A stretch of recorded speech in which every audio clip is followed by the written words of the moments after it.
Eh bien, on m'a demandé de raconter un petit souvenir du théâtre de poche, j'en ai énormément. C'est vrai qu'un des spectacles marquants dans lequel j'ai eu la chance de jouer, c'était Le Colonel Oiseau, mis en scène par Derek Golby, et qui était effectivement une pièce de fou, d'abord parce que ça se passait dans un asile d'aliénés, en Yougoslavie, pendant la guerre en Yougoslavie, et asile complètement désertés par le corps médical, évidemment, à cause de la guerre, donc ils sont un peu livrés à eux-mêmes. Un des fous est un ex-colonel de l'armée yougoslave, je pense.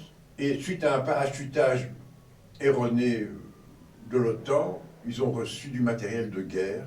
Bref, ils se mettent en tête avec ce colonel de rejoindre le quartier général de l'OTAN en Belgique pour participer à la guerre en Yougoslavie. Donc ils ont des morceaux d'uniforme et tout. Enfin bref, sous l'impulsion de ce colonel, ils vont constituer une petite armée. Ils sont 10, je ne sais plus combien on était, mais enfin c'était ridicule évidemment. Bon, ça démontrait évidemment l'absurdité de la guerre, enfin de tout ce milieu, mais ça créait des situations tellement folles en répétition que parfois on avait vraiment l'impression qu'on était nous-mêmes dans un asile de fous, quoi.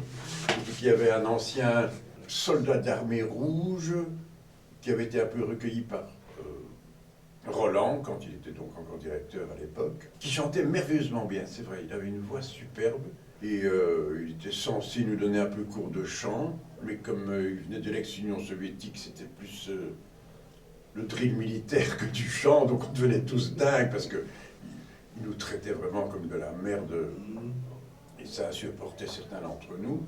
Donc ça a créé des conflits, donc Roland a dû l'écarter, et donc ce sont des choses qu'on a vécues, quoi, vraiment à raconter.